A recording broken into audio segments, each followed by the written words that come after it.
ഇങ്ങനെ ഇത് എന്തെളുപ്പ, ഇതാണ് ഈസിയാണ്. ശാസ്ത്രീയ സംഗീതത്തിന് പോകുന്ന കുട്ടികള് അവിടെ ഒന്നല്ല, ഖുർആനിലാണ് സംഗീതമുള്ളത്. അക്ഷരങ്ങളെ പഠിക്കാം. ഹംസ ഫത്ഹ അ, ഹംസ കസ്റ ഇ, ഹംസ ദമ്മ ഉ, അ ഇ ഉ, ഹംസ ഫത്ഹ അലിഫ് മദ് ആ, ഹംസ കസ്റ യാ മദ് ഇ, ഹംസ ദമ്മ വാവ് മദ് ഉ, ആ ഇ ഉ, ആ ഇ ഉ, ആ ഇ ഉ. ഇവിടെ പഠിക്കാൻ കുട്ടികൾ വരും. നിങ്ങൾ അങ്ങനെ പഠിപ്പിക്കും മദ്രസയിൽ. ഇനി എങ്കിൽ കുട്ടികൾ വളരെ താല്പര്യത്തോടുകൂടെ കുട്ടികൾ പഠിക്കാൻ മുന്നിലുണ്ടാകും. ഖുർആൻ തജ്വീദ് കുട്ടികൾ ആ ഒരു മനസ്സാന്നിധ്യത്തോടുകൂടെ അറിയാതെ തജ്വീദ് പഠിച്ചു പോകും. ഇത് തജ്വീദിന്റെ ബേസിക് പാഠമാണ്. അക്ഷരം ചിലത് പെരുപ്പിച്ച് വലുതായി പറയേണ്ടതുണ്ട്, ചിലത് നേരിയ തോതിൽ ലൈറ്റായിട്ട് പറയേണ്ടതുണ്ട്. അക്ഷരം ഹെവി ആണെങ്കിൽ അതിന്റെ അലിഫും ഹെവി ആയിരിക്കും. അക്ഷരം ലൈറ്റ് ആണെങ്കിൽ അതിന്റെ അലിഫും ലൈറ്റ് ആയിരിക്കും.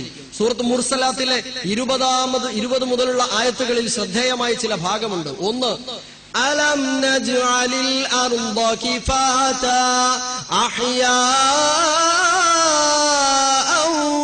വഅംവാതാ വജഅൽനാ ഫീഹാ റവാസിയ ശാമിഖാതിൻ വഅസ്ഖൈനാകും മാഅൻ ഫുറാതാ.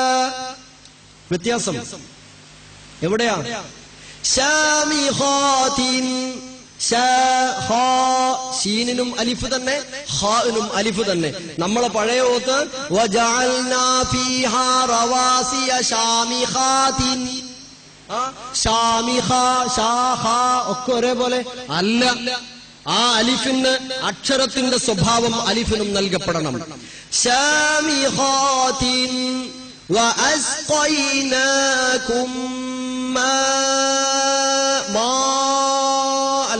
ماء فراتا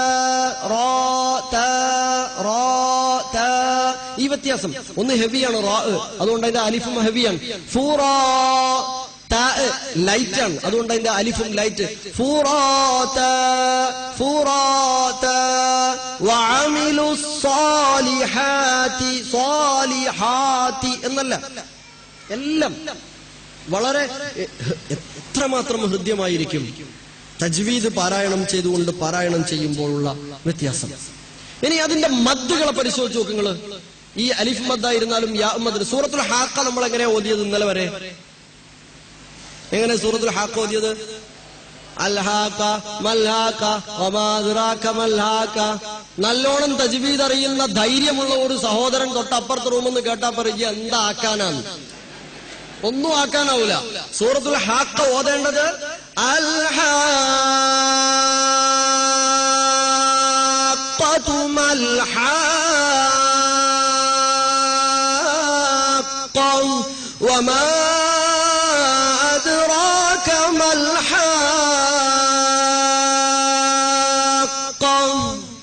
എന്ന് ദീർഘമായി, അഥവാ 3 സ്ഥലങ്ങളിലും 3x6 18.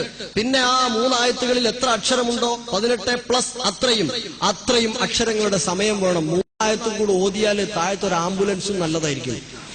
നമ്മളെ മഗ്‌രിബ് നിസ്കാരത്തിനൊക്കെ ഈ 3 ആയത്ത് മതി, സമയമുണ്ട്.